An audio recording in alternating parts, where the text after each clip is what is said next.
السلام عليكم الإخوان. غبرنا شوي على يوتيوب، ولكن لأسباب شخصية وبسبب دوك خوتنا اللي كيهزوا القصص ديالنا كيعاودوهم في المونتاج وكيحطوهم في يوتيوب. زعما راه فكرشنا العجينة. المهم بلا مقدمات وبلا مؤخرات ندخلوا صلب القصة. المهم قبل ما نبدا القصة نعرفكم على راسي. أنا سميتني أيمن من أكادير، في عمري 22 عام. العام الاخر ديالي في لافاك. من الهوايات ديالي واللي كيعجبوني بزاف هي ندير سبور في لاصال. كان واحد قريب لينا في الدرب كبير وزوين، وكانت مولاتو ملعقه، وعلى حسب ما كانوا كيعاودوا على باها عنده الشركات بزاف هنايا، وهو اللي صوب ليها داك لاصال. المهم ما علينا سيدي، ديك البنت سميتها وجدان، وغتكون في عمرها تقريبا شي 20 عام. ما نعاودش لكم هاد الدراري. لا طاي مع الشوفه الاولى تزنطت بدون شعور، العينين زرقين، الشعر زعر، خاطينا المستاجات والفوزيات. الصراحه والله الا كنت مزعوط فيها، ولكن بصراحه ما زعمتش عليها ديك الساعات. المهم قررت نمشي نتسجل في داك لاصال ونتريني فيه، حيت كنت كنتريني في واحد اخر، ولكن كان بعيد عليا بزاف. ديك المده اللي دوزت فيه طلعت فيه فورمه مقوده، واي بنت ممكن تزعط. المهم ما علينا سيدي نكملوا. دخلت لقيت وجدان في لا ريسبسيون، غشفتها هي الدراري وانا نتلف. عندها واحد الصدر وخاطر طلع به اكادير كامله، وتحشمت قيسها بيديك بحكم هي بنت ماما وبابا، وضروري ما تكون مهليه في راسها. المهم بقيت كنتسناها تسال هادشي تخربيق كانت كديرو، وهي تقول لي بواحد الصوت حنين ورقيق، وحشمت انا بصراحه نجاوبها بالصوت المدعدع. قالت لي واش جبتي لي بابي ديالك؟ قلت لها ضروري، حيت فاش كتبغي تسجل ضروري كتعطي جوج تصاور وفوتوكوبي ديال لاكارت وتعمر شي ورق تما. المهم عطيتهم ليها مع شدادهم، بقات كتشوف ديك التصويره ديالي شحال وانا نقز. قلت لها ما كاين شي مشكل امادموزيل؟ قالت لي لا ما كاين حتى شي مشكل، غا هو بصراحه انت بوغوس. وغا قالت ديك الكلمه يا الدراري وانا نزنطت في البلاصه، ولكن بصراحه وجدان تستاهل تقييم على ودها. المهم ما علينا سيدي، انا بصراحه ما كنتش باغي نزعم عليها، وقلت ليها شكرا بزاف. صافي حضرت راسي وقلت لها امتى غادي نجي نبدا؟ قالت لي من غدا ان شاء الله اجي. قلت لها صافي مشات. انا خرجت مع الطريق وخوكم فرحان وترمتي كتصفق. المهم دخلت للدار ودوشت وتكيت واحد شويه، بدا التليفون ديالي كيصوني بنمره بريفي وانا نشدها. بقيت كنقول الو، ولكن حتى شي واحد ما بغى يجاوب، تقطع غاب بوحدو. قلت غادي يكون شي واحد دين مو ما عنده ما يدار، وجاي برست لي راسي في هذا الليل هذا. واحد شويه بقات كتعيط لي الام ديالي زيد تعشى. المهم هي هذيك، مشيت تعشيت وقصت البيت ديالي ديريكت باش نعس، وانا كنفكر في الغد ليه باش نشوف وجدان عاود تاني. خوكم عنوب من الدرجه الاولى. المهم نكملوا سيدي. فاق بنادم الصباح ولقيت سيد القوم فاق قبل مني، حيت كنت كنفكر في خيتنا تداني الناس. المهم هي هذيك، غسلت وجهي وفطرت وخرجت بالزربه لاصال. مع الدخله تلاقيتها غير بالميني، حيت حتى هي كتريني مره. بصراحه شعلت فيا العافيه ديك الساعات وحطها بين عيني، وقلت ما غنمشي تنكويها شي كويه ما عمرها تنساها في حياتها، وتقول لي السلام عليكم افين ساهيه الشريف ياك ما يلا فقتي.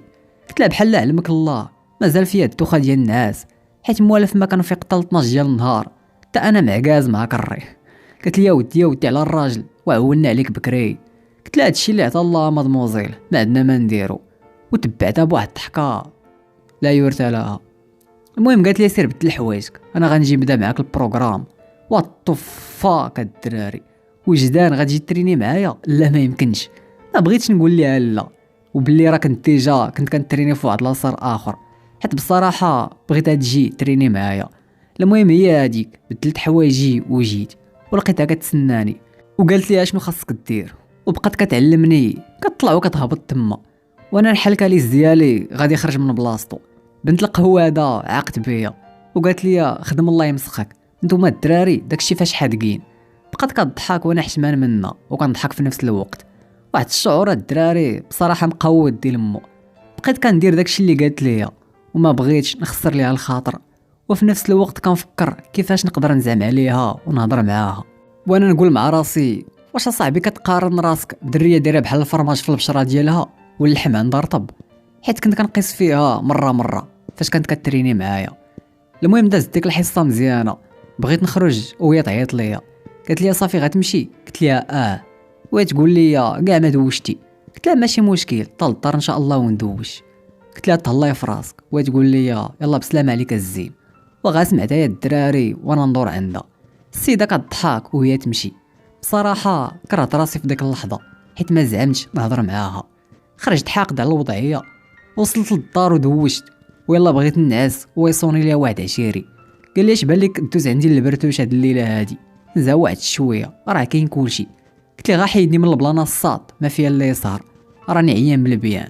المهم قطع التليفون وبقيت كنفكر غا في وجدان. وصل الليل وفي نفس الوقت عاود تاني صونا ليا التليفون بنمره بريفي، وقلت هاد المره هادي غنسبدين حياه امو واللي بغا يطرا وغير يطرا. المهم شبعت دين امو سبان مزيان، داكشي ديال القواده راكم عارفين. هو يقطع طفيت المشقوف وقلت غدا بربي تنزعم ونهضر مع ديك الفرماجه اللي دايره فيا هاد الحاله هادي. نعست وطحت كوما، ما ضربتني الفيقه طلع 10 ديال الصباح. نفس السيستيم عاود تاني كيف العاده. خرجت من الدار قاصد لاصال ديريكت، دخلت مع زهري مكوز ديما. النهار فاش بغيت نهضر معاها ونقول لها كلشي ما لقيتهاش. لقيت واحد خونا وقلت شكون هاد النم هذا عاود تاني اللي جالس هنايا، ياك ماشي شي واحد من العائله ديالها ولا صاحبها؟ بين قوسين هادشي قلتو بيني وبين راسي طبعا. المهم شحال من فكره كانت كدور ليا في راسي ديك الساعات. قلت ماشي مشكل، ما زربان فين تو كنجي ونهضر معاها. مع بديت كنتريني شويه وانا نشوف فيها داخله نعم السي واحد الحطه ما نعاودش لك يا اخي. الصراحه ديك اللحظه ما كرهتش نشدها نكويها تمانيت، ولكن قلت مع راسي وغاصبر الخراوات راه دابا توصل النوبه ديالها. المهم بقيت كنضحك غا بوحدي وهي تجي عندي قالت لي مالك كضحك؟ قلت لها لا ما كاين والو، هذاك الشيء اللي لابسه بصراحه جا معاك. السيده كضحك واحد الضحكه خارجه من داك الفم. يا سلام. وتقول لي كيف جاك لاصال بعدا الزين؟ قلت لها لاقي فيه راحتي زوين بزاف هو ومولاتو. السيده كضحك وقالت لي كنت حشم. قلت بلاتي غنسولها، قلت لها شكون داك السيد اللي جالس في لا ريسبسيون بلاصتك؟ قالت لي وعلاش باغي تعرف؟ قمعاتني بنت الحرام. قلت لها لا صافي ما كاين والو. وتقول لي واقيلا غرتي منه حيت قريب ليا بزاف وانت لا. قالت لي بلا ما تخاف ما والو، هذاك راه غير واحد بنادم كيجينا من العائله ما كنتعاملش معاه بزاف. قلت مع راسي هذه هي الفرصه باش نهضر معاه في الموضوع وزربت عليها. قلت لها وجدان ممكن فاش تسالي نهضر معاك في واحد الموضوع؟ قالت لي ياك لاباس. قلت لها لا ما كاين والو غابيت نهضر معاك وصافي. قالت لي مرحبا ولكن غتسناني حتى نتريني هذيك الساعه نهضروا. قلت لها واخا ماشي مشكل خذي راحتك. غادي نشوف عاوتاني لاطاي ديالها وهي كتريني وداك الصدر طالع للفوق غادي للعضان. المهم مشات غبرات واحد شويه وهي تخرج. غا شفتها هي الدراري وانا نزنطت في البلاصه. هاد الايام اللي دازو عطيها غير السانكا بسبابها، كل ما كنشوفها كل ما كنزنطط. ما علينا سيدي بلا ما نكثروا في هاد الشيء كله. جات وهي تقول لي نتريني معاك؟ قلت لها على الراس والعين اصلا داك الشيء اللي كنت باغي. المهم بدينا كنترينيو وهي تقول لي راك خالعني بهذا الموضوع اللي باغي تقول لي. المهم قلت لها بلا ما تخافي ما والو، راه غير غادي نهضر معاك وصافي ماشي شي حاجه. كنهضر معاها وهي كتشوف ليا في الصدر ديالي. مع خوكم عمر واحد شويه نقول تبارك الله. قلت لها فين سا يا مادموزيل؟ قالت لي لا والو غا كنشوف في القلده ديالك راك صحيح مع راسك العفريت ما عندي ما نقول. انا كنضحك وقلت لها شكرا لك بزاف. وحتى انا بلا ما نقصد قلت لها انت عندك لاطاي واعره بزاف، ودرت فيها واحد الشوفه في شكل وهي تمشي. بصراحه انا ما فهمت والو وكرهت راسي في ديك اللحظه حيت زربت وقلت لها ديك الهضره. مشات وما دويتش معها في الموضوع باقي. حتى انا جمعت حوايجي وانا نقود للدار. دخلت هو يجي عندي الوالد ديالي قال لي سير ولدي الله يرضي عليك قابل لي المحل شي شويه راني عيان واحد شويه راه غادي نجي. حتى انا بصراحه خاري وما فيا لي يتحرك، ولكن ما كنخسرش الخاطر الوالد. قلت ليه واخا الوالد نسيت ما قلت لكم الوالد ديالي عنده محل ديال الحوايج بوتيكا كبيره كيبيع فيها غا داكشي ديال البريستيج. المهم تغديت وانا نتحرك للمحل وبقيت جالس شاد التليفون ديالي كانت كونيكطا. واحد شويه وهي توقف واحد الحديده حدا الباب ديال المحل. قلت غا شي كليان تاني حيت موالف الوالد ديالي كيجيو عنده غا صحاب الفلوس. المهم بقيت كانت كونيكطا شويه حتى كنسمع السلام ايمن اش جابك لهنايا. غا سمعت السميه ديال الدراري وانا نقول ما عرفت فين سمعت هذا الصوت هذا. هزيت راسي بالزربه وانا نلقى وجدان اشنو كدير هنايا؟ قالت لي ايمن اشنو كدير هنا وعلاش خرجتي من لاصال بكري؟ قلت لها بصراحه غا ما حملتش راسي في ديك اللحظه وخرجت، وهذا المحل ديال الوالد ديالي. قالت لي صدفه زوينه هادي، حتى انا ديما كنتقدى هنايا، والصراحه الوالد ديالك الله يعمرها دار وظريف. المهم قالت لي غاسمح لي على الصباح فاش درت معاك داك البلان. قلت لها ماشي مشكل هانيه، وهي تفكرني قالت لي اجي بعدا قول لي اش من موضوع بغيتي تهضر معايا فيه. ناري هاد بنت القواده هادي غتمرضني عاوتاني هاد العشيه هادي. قلت لها صافي غنسايه ما كاين والو، وهي تشدني من يديا قالت لي بلاتي. مشات سدات الباب ديال المحل وهي دير في ديك اللعيبه ديال المغلق، هزات الكرسي وهي تجلس مقابله معايا وقريبه ليا بزاف، وهي تقول لي والله حتى تقول لي راني حلفت. تناكت تخلطوا لي بصراحه الافكار مع السيده كانت قريبه مني بزاف، واحد الاحساس حسيت به بصراحه في شكل، وقلت ليها اوكي وقريت ليها كلشي. قلت ليها ايه راكي كتعجبيني بزاف من نهار جيت لاصال، وانت ديما في بالي، واول مره كنبغي شي بنت لهاد الدرجه هادي، وبصراحه ما كرهتش تكون بيناتنا شي حاجه. انا غا كملت والسيده حاله فما. قلت ليها مالك؟ قالت لي والو وانا مع زربان. قلت لها دابا واش راضيه تكوني معايا؟ قالت لي ايمان ما نقدر نوعدك بوالو دابا، خليني تنفكر. قلت لها ماشي مشكل انا غنتسناك حتى تردي عليا. المهم هي هذيك شرات داكشي اللي جات على قبلو وما تخلصتش من عندها، راكم عارفين علاش. صافي مشات في حالها وانا بقيت في المحل شويه. جا الوالد ديالي قال لي صافي غاسير للدار. قلت لي الله يعاون الوالد، وقصد الدار ديريكت وانا فرحان، ولكن بصراحه ماشي بزاف حيت مازال ما سمعت داكشي اللي بغيت نسمعو من عند وجدان. دخلت ومشيت للبيت ديالي وتكيت تداني النعاس، مع كثرة العيا ما ضربتني الفيقه تنصصت الليل وفيقني التليفون. طليت وانا نلقى عاوتاني شي حد كيصوني عليا بنمره بريفي. قلت ما غنجاوبش، ولكن صدعني شديت الخط قلت ليه واش ما باغيش تعطيني اتساع، راه برزتيني في كري ديما كتصوني ليا في الليل. وكانت الصدمه يا الدراري مقوده، حتى كنسمع الصوت ديال دريه رقيق. قالت لي ايمان غاب شويه عليك، راه غير وجدان هادي. بصراحه المخ ديال الحنكليس ديالي طفى في ديك اللحظه، ما عرفت باقي ما نقول. قلت لها ربي ما سمحي لي على هاد الهضره اللي قلت ليك، وهي تصدمني. قالت لي راك سمعتيني هضره خاسره اكثر من هادي فاش صونيت ليك داك النهار. ديك الساعات بحال صرفقني شي واحد، وفهمت بلي هي اللي كانت كتصوني ليا في دوك الليالي. قلت لها واش انت اللي كنتي كتصوني كل ليله بريفي؟ وتقول لي الحمار. بقيت كنطلب منها السماحه وتقول لي اسيدي ماشي مشكل هانيه انا مسامحاك. قلت لها علاش ما قلتيش ليا بلي راك انتي؟ قالت لي بلي كيعجبها تسمع الصوت ديالي فاش كنتعصب، حيت في لاصال كنوريها غير الوجه الطريف، والنمره ديالي هزتها في النهار الاول فاش تسجلت عندها. بصراحه اول مره كنحس براسي باللي بركاني من الدرجه الاولى، حيت ما طاحتش عليها هذه الفكره هذه في دماغي وانا نزرب عليها. قلت لها وجدان امضره واش فكرتي في الموضوع ديال الصباح ولا لا؟ قالت لي وبغيت نصارحك. بصراحه الخلعه شداني، وهي تقول لي من نهار حطيتي رجليك عندي في داك لاصال وانا معجبه بيك، ما عرفتش كيفاش وعلاش طرا هادشي كله، ولكن ما عمرني ما تزعطت في شي واحد حتى جيتي نتايا وقضيتيهم ليا. وكل ما كنشوفك في لاصال كنفرح بزاف وكنبقى غنشوف فيك، وما كنتش عارفه بلي حتى انت كتبادلني نفس الشعور. المهم بلا ما نطول عليك الهضره راه كثيره بزاف، حتى انا كنبغيك وبغيت نكونوا مع بعضياتنا. قلت لها واش بصح هادشي وجدان؟ راه الليل هذا ياك ما سخن عليك الحال ولا شي حاجه؟ قالت لي كنهضر معاك بصح الدراري الحلوه قريبه وقريبه بزاف. قلت لها حتى انا كنبغيك، وتقول لي يلا نخليك دابا حتى الغدا ان شاء الله ونتقاشعوا في لاصال، وهي تقطع. بصراحه واحد الفرحه خلاتني ما نرجعش نعس ديك الليله كامله وانا كنفكر الغدا فاش غادي نتلاقى بها. المهم وصل الصباح نط من بلاصتي، ضربتها بواحد الدويشه زاز لوز وضربتها بواحد الحطه ما نعاودش ليكم. المهم فطرت وخرجت كيف ما العاده غادي لاصال، ولكن هاد المره هادي غنتلاقى فيها وجدان بصفه انها حبي ماشي بحال اليامات اللي دازو. وصلت وانا نلقى داك خونا عاوتاني في لا ريسبسيون وسولته على وجدان. قال لي ولاش بغيتيها؟ بصراحه ما كرهتش ندفن حياه مو تما، وانا نقول ليه صافي راسك تقهوى حتى نتايا. المهم مشيت خدام بنفس السيستيم ديالي، ساليت ودوشت عاوتاني تما وكنقول فين غتكون وجدان، وحتى باش نهضر معاها ما عنديش النمره ديالها حيت فاش صونات عليا ديك الليله كانت نمره بريفي. المهم على الخرجه تاع الباب كنسمع ايمان وقف، مع دورت راسي كنلقى وجدان جايه كتجري لعندي وهي تعنقني بالجهد.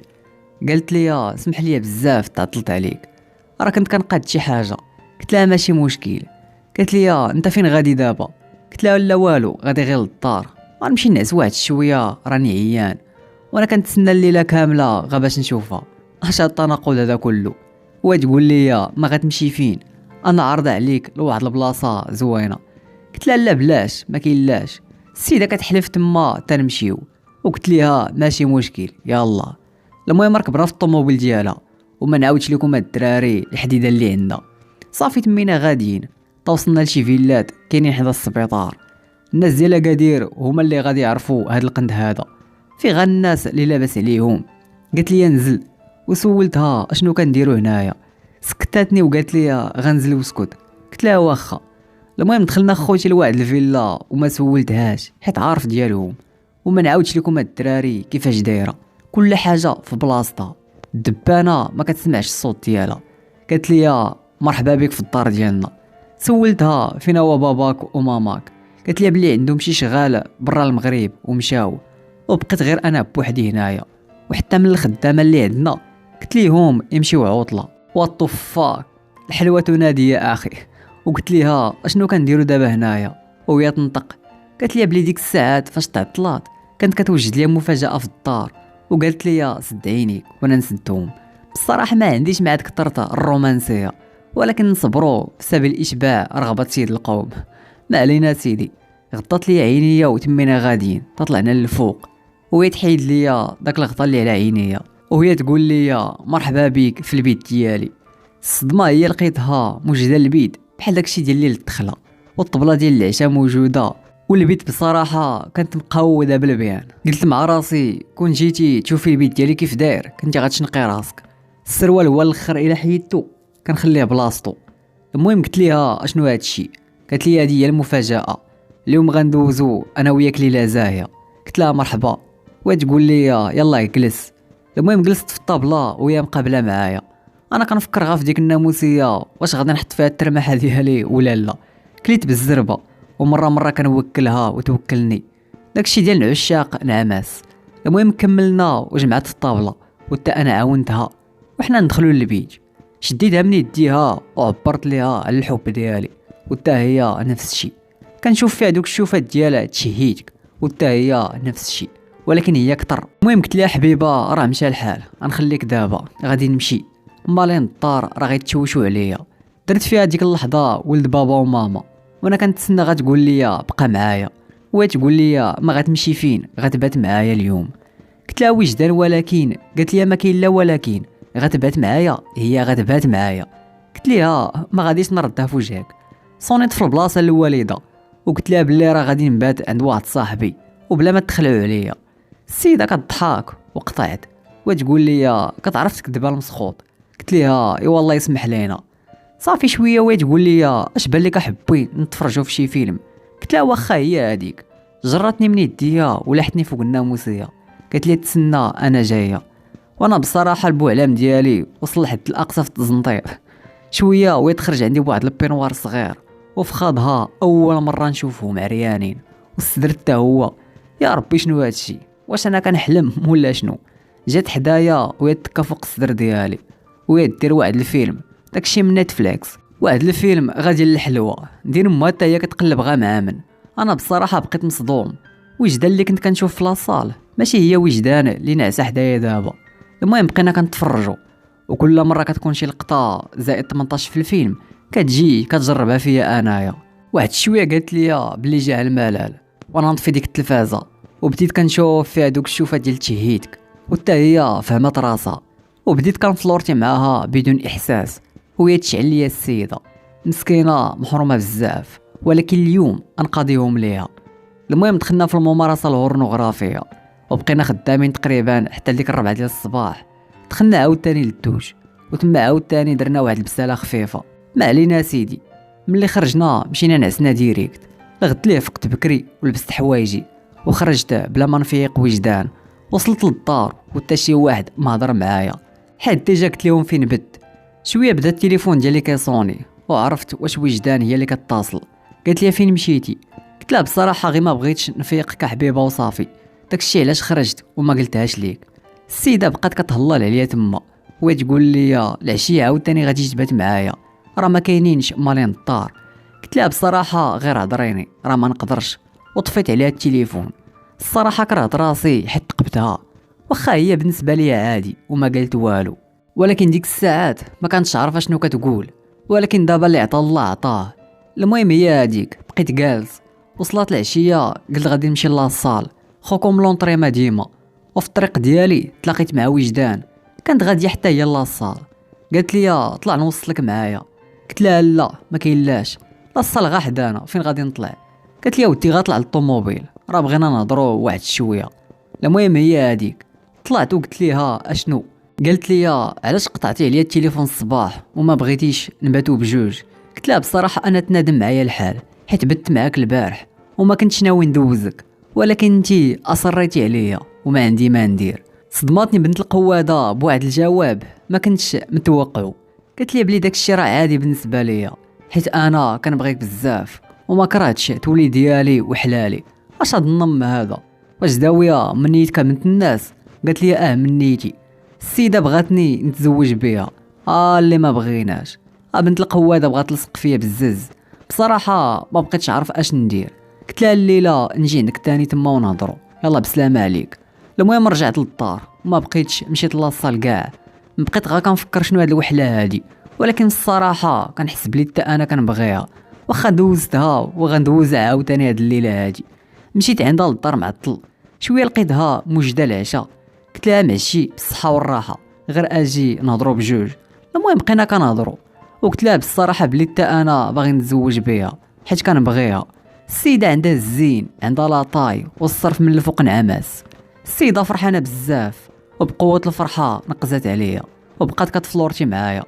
اصلا كنت عوال نسر بيها هاد الليله هادي، حيت صافي ولات المدام ديالي. المهم بقينا على هاد الحال شي سيمانه تقريبا، ديما الهندكا الهندكا الهندكا حتى جا والديها. غبرت واحد المده حتى جديت لا ليسونس ديالي الحمد لله، ومشيت طلبت يديها من دارهم. وراه دابا عايشين في دار وحده وعايشين في سعاده، وعندي معاها واحد الوليد حتى هو باين غادي يطلع بحالي ما فيهاش. المهم الاصدقاء اللي عجبتو هاد الصوريه هادي ما ينساش يخلي واحد لايك سبسكرايب وشي بارطاج خفيف. ولا لقيت تفاعل في هاد الستوريه هادي كونوا على يقين غنكون ديما اكتيف في يوتيوب. العز بكم الخوت.